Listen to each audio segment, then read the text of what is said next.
Suge Knight has filed a lawsuit claiming that Dr. Dre put a out on him, and it all has to do with Beats by Dre. How much would it cost to get rid of me? They said, what you mean by get rid of him? He said, that's when they start coming up with prices. They grabbed me by my hair and started slamming me up against the wall. It's a painful and traumatic experience. Dr. Dre is undeniably a legend in the hip-hop world, but there's a dark side to him that a lot of people either overlook or don't know about. This side is so intense that by all accounts he shouldn't even have a career anymore, but obviously that's not the case. It's so serious that even Suge Knight, the notorious figure known for his ruthless tactics and violent reputation, was supposedly afraid for his life because of Dr. Yes, Suge Knight, the same guy involved in the infamous East Coast-West Coast feud that saw the deaths of Tupac Shakur and the notorious B.I.G., was scared of Dr. Dre. This might come as a shock, but according to Suge, Dre even paid people to take him out. Suge Knight wasn't the only one to feel the wrath of Dr. Dre. Many others did too. Let's dive into this deeper. As most people know, Dr. Dre and Suge Knight formed Death Row Records together. Suge was handling the business side of things, while Dre was in charge of talent and recruitment. Death Row quickly became one of the biggest labels at the time, with a roster of iconic artists. However, things started to change when Suge decided he wanted to sign artists without consulting Dre. He brought in Tupac and other rappers on his own, feeling he didn't need Dre's input. Suge began to take more control, becoming a standout figure rather than someone working behind the scenes. He started doing interviews, appearing in magazines, and just being the face of the label. Dre wasn't comfortable with the kind of people Suge was associating with and bringing into the label. These new additions brought a different kind of energy that Dre didn't like working with, so he left Death Row. After Dre's departure, things at Death Row only got worse. Their biggest artist, Tupac, died, and other artists started leaving the label. Meanwhile, Dre founded his own label, Aftermath, and went on to produce megastars like Eminem and 50 Cent. He also co-founded Beats, the headphone company that Apple bought for a staggering $3 billion in 2014. The drama between Suge and Dre didn't end there. They started to publicly beef because, according to Suge, the trouble began when he tried to collect 30% of Dre's $3 billion deal with Apple. Suge claimed this was part of the deal of a lifetime he made with Dre. But instead of Dre handing over the money, Suge says Dre put a hit out on him, twice. The first attempt was in August 2014 at a nightclub, and the second was in Compton in January 2015. Suge Knight has filed a lawsuit claiming that Dr. Dre put a hit out on him, and it all has to do with Beats by Dre. How much would it cost to get rid of me? They said, what you mean by get rid of him? He said, that's when they start coming up with prices.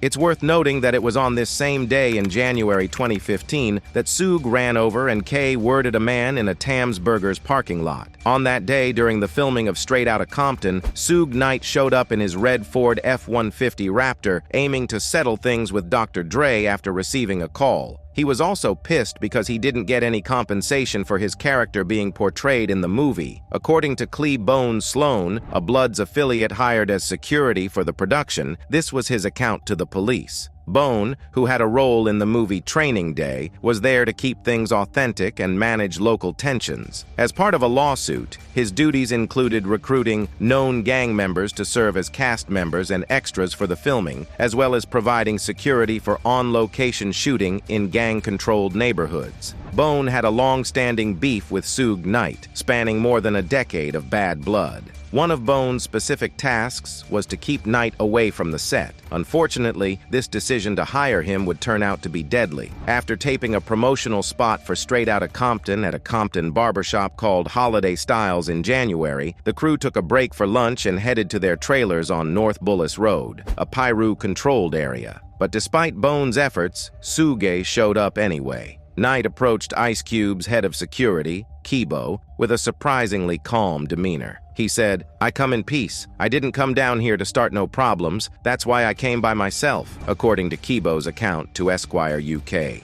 "I want to request a meeting with Cube, and it don't have to be today." He was cool, collected, and seemingly not looking for trouble. An insider, who wanted to stay anonymous, said Kibo assured Knight that his compensation for allowing an actor to portray him in the film would be sent soon. Knight was heading home when he got a call from Terry Carter, a local guy with his fingers in a lot of pies. Carter worked on lowriders and had started a record label called Heavyweight with Ice Cube. He offered to help smooth things over between Knight and the filmmakers. They met near Tam's Burgers on West Rosecrans Avenue, talking through their car windows. But Bone, who had apparently followed Knight, arrived too. The two had a heated exchange that quickly turned physical. It was a chaotic scene with shouting, shoving, and a lot of tension in the air. Suge, feeling cornered and threatened, got back into his truck. In a panic, he floored the gas pedal and ended up running over Bone and another man, Terry Carter, in the parking lot of Tam's Burgers. The video obtained by TMZ shows the January 29th incident where Knight's truck apparently runs over the two men. The truck backs up, hits one man. Seconds later, the truck comes back and runs over. So while Suge Knight was in prison, he ended up suing Dr. Dre, claiming Dre had hired people to K-word him. Suge said that his fear of these alleged hitmen was what caused him to run over Bone and Terry. Naturally, Dr. Dre denied all of this. One of Dre's lawyers, Howard King, downplayed the whole thing, saying, "Given that Dre has had zero interaction with Suge since leaving Death Row Records in 1996, we hope that Suge's lawyer has lots of malicious prosecution insurance." A lot of people didn't buy Suge's claims either, figuring that if anyone was going to hire hitmen, it would be Suge, given his reputation. But according to the rumors, Dre wasn't as squeaky clean as he appeared.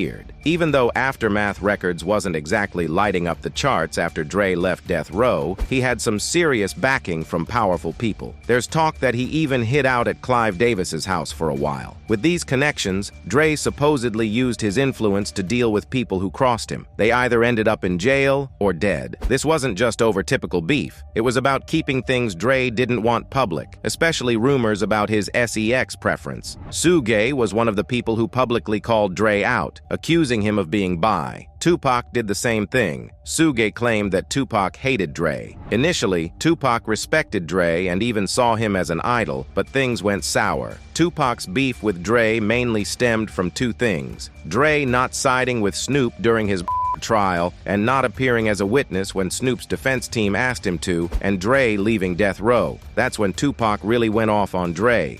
Snoop was on trial for fighting for his life. Somebody had said to Dre, and Dre never showed up. He was too busy. That's how they told me. When they told me that, I was like, well, then I don't want to be a part of him. I don't want to be around him or nothing. See, I reject your deposit. We shook Dre pump. Now we out of the closet. Another person who publicly called out Dre was Eazy-E. After NWA put out an EP in 1990 titled 100 Miles and Runnin', and a sophomore album in 1991 called NZ for Life, the group started to fall apart. The split began when Suge Knight noticed the preferential treatment Eazy was getting from Jerry Heller, who was running Ruthless Records with Eazy. Dre felt like he wasn't being compensated properly. The split came when Jerry Heller got involved, Dre said in Dr. Dre, the biography, published in 2007. He played the divide and conquer game. Instead of taking care of everybody, he picked one end to take care of, and that was Eazy. And Eazy was like, "I'm taken care of, so F it." Dre confronted Eazy about this, saying, "Listen, man, F all this going back and forth. Either Jerry goes or I go." Eazy chose Jerry, saying, "I can't get rid of Jerry." That was the end of Dre and Eazy-E's relationship. I said, "Listen, man, all of this going back and forth, man, either Jerry goes or I go." And he looked me in my face and said, "I can't get rid of Jerry." Dre took one of NWA's most important songwriters, the DOC, with him, hoping to break away from NWA and Ruthless to launch a solo career. He got help from Death Row Records, which he and Knight formed. But Eazy wasn't about to let Dre go easily. Using his size and street connections, Suge strong-armed Eazy into signing over Dre's rights to Death Row. This led to a barrage of diss tracks and open hostility in interviews between the former friends. So you mean it's static with you and Dre? What? Dre ain't got no love.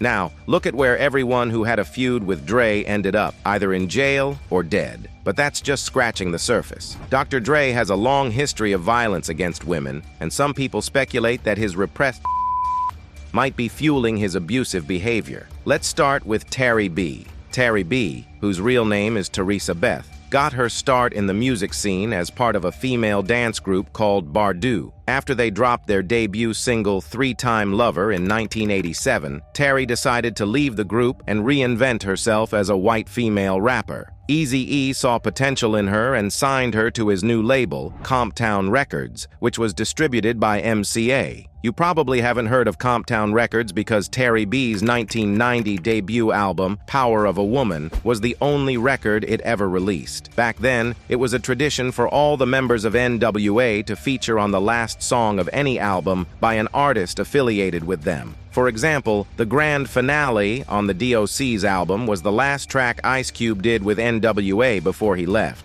Terry B's album was supposed to end with a track called I Ain't Your B, with lyrics written by Ice Cube. The concept was that the NWA guys would take turns calling Terry B a B, and she'd clap back at them in the final verse. Terry B wasn't feeling that idea. Instead, she recorded a diss track called Ruthless B, where she took shots at NWA and even other Ruthless Records artists like JJ Fad. She went in hard, saying Dre looked like a faggot back when he was in World Class Wreckin' Crew and accusing him of stealing samples on Straight Outta Compton from Ultimate Breaks and Beats. Dre was livid when he heard the track. He confronted Terry B and her manager at a party for the 1990 Grammys. Terry, thinking there was no way Dre would hit a woman in front of Dick Clark, New Kids on the Block, and Janet Jackson, stood her ground. Big mistake. Here's how Terry B described what happened next in an interview with Record Mirror. When Dre heard the track, he showed up at the party and punched Terry B twice, once in the mouth and once in the eye. She said, "He hit me like Tyson, but I took it. I don't know how." The LAPD broke up the fight and took a statement from Terry B. She told them the guy who did it was the same guy behind F the Police. It's a miracle Dre didn't get shot for reaching for his wallet that night. Later, Terry B was paid off to drop the charges. She was told that her album wouldn't be released if she didn't comply. So she went back to the studio and re-recorded Ruthless B to include a line about Dre hitting her at the Grammys. Somehow, this version made it onto Power of a Woman. Next up is D Barnes. If you're familiar with D Barnes, it might be from that line in Eminem's Guilty Conscience about how you shouldn't take advice from someone who slapped D Barnes. She was a regular on Fox TV's rap show Pump It Up, where she often interviewed rappers and handled their complaints. But before diving into the drama, let's get some context. By the time the whole mess kicked off, D had already interviewed Dr. Dre, Ice Cube, and the rest of NWA multiple times for Pump It Up. Ice Cube of NWA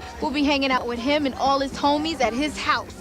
We'll be back after these commercials or breaks or cuts or whatever. Whatever. Don't go anywhere. However, as time went on, the NWA crew got into various dramas. Ice Cube left the group in 1989 over a royalty dispute, feeling he wasn't compensated for the massive amount of songwriting he did for the Straight Outta Compton album. Following his bitter departure, NWA decided to diss Ice Cube on their track 100 Miles and Runnin', making it clear that the beef was public and intense. According to D Barnes herself, when it came time to interview the now shrunken crew from Compton, the NWA interview had bad energy from the start. D said that during the interview, every single answer from NWA was a diss towards Ice Cube. It was so bad that they had to clean up the edit just to make the interview usable. But when that interview aired on TV, NWA and the boys were absolutely livid, because right after their interview, the show aired another interview that was supposed to be with Yo-Yo from the set of Boys and the Hood. However, during that interview, Ice Cube unexpectedly appeared and dissed NWA using their own lyrics against them. The cherry on top was when Ice Cube mocked the DOC, a close ally of Dr. Dre and NWA, who had recently had a near-fatal car accident that damaged his voice box permanently. Ice Cube on Pump It Up. I got all suckers on 100 miles and one.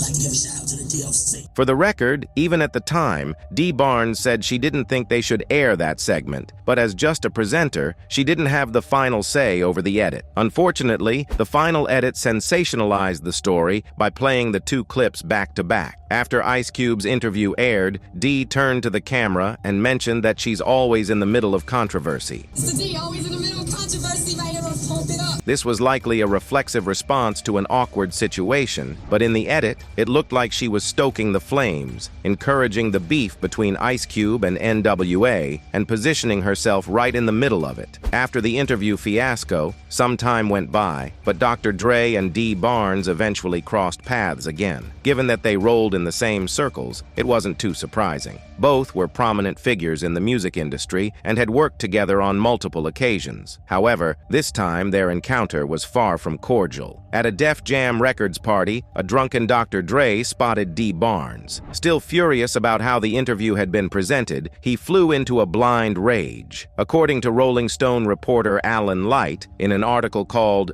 "Beating Up the Charts," Dre picked her up by her hair and began slamming her head and the right side of her body repeatedly against a brick wall near the stairway. His bodyguard held off the crowd with a gun, ensuring no one could intervene. Dre then tried to throw her down the stairs, but failed. Undeterred, he began kicking her in the ribs and hands. Dee managed to escape and ran into the women's restroom, but Dre followed her, grabbed her from behind by the hair again, and proceeded to punch her in the back of the head. So then Dre had dragged her around the corner into like this bathroom stall and started kicking and stomping and punching her. They grabbed me by my hair and started slamming me up against the wall. It's a painful and traumatic experience. This vicious attack didn't go unnoticed. Members of NWA openly discussed the incident in subsequent interviews. MC Ren bluntly stated, "She deserved it. Deserved it." Eazy-E echoed this sentiment, saying, "Yeah, had it coming." Dr. Dre himself was unapologetic, saying, "People talk all this ish, but you know, somebody F with me, I'm gonna F with them. I just did it, you know. Ain't nothing you can do now by talking about it. Besides, it ain't no big thing. I just threw her through a door." That's what she get. I hope she get it again.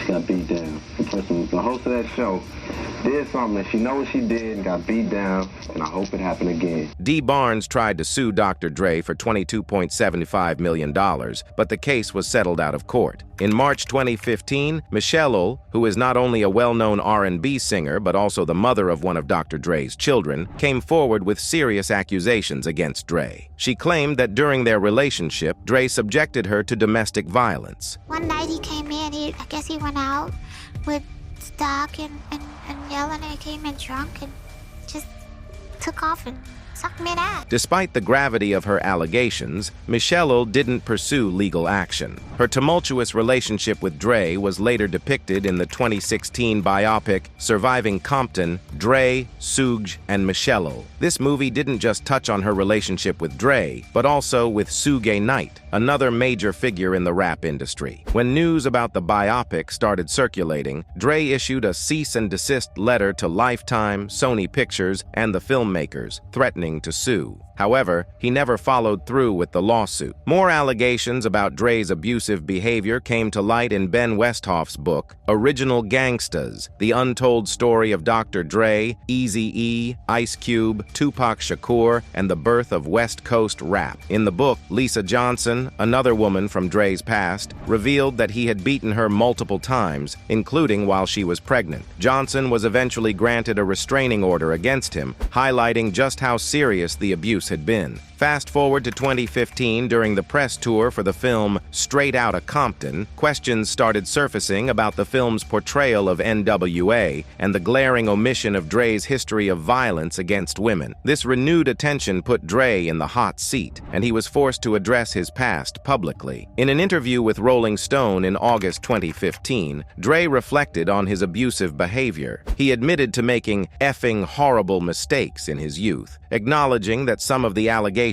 against him were true. He expressed deep regret for his actions, stating, "Those are some of the things that I would like to take back. It was really effed up, but I paid for those mistakes, and there's no way in hell that I will ever make another mistake like that again." 2 weeks after releasing his album Compton in August 2015, Dre issued a statement to the New York Times, further addressing his past. He admitted that 25 years ago, he was a young man who drank too much and lacked structure in his life. He emphasized that none of these factors excused his behavior. Dre, who has been married for 19 years, stated that he works every day to be a better man for his family and seeks guidance along the way. He apologized to the women he hurt, acknowledging the lasting impact his actions had on their lives. In the 2017 documentary, The Defiant Ones, Dre opened up once more about the D. Barnes incident. He called it a very low point in his life and admitted to doing a lot of stupid-ish that he wished he could take back. He shared that he had experienced abuse himself, having watched his mother get abused, and admitted that there was no excuse for his actions. Dre said, "No woman should ever be treated that way. Any man that puts his hands on a female is a effing idiot. He's out of his effing mind, and I was out of my effing mind at the time. I effed up, I paid for it, I'm sorry for it, and I apologize for it. I have this dark cloud that follows me, and it's going to be attached to me forever. It's a major blemish on who I am as a man." Despite these serious allegations and his past issues, Dre has managed to build an incredibly successful career. However, no matter how many hits he produces or how much he apologizes for his past mistakes, the stigma of his abusive behavior isn't going to fade away anytime soon.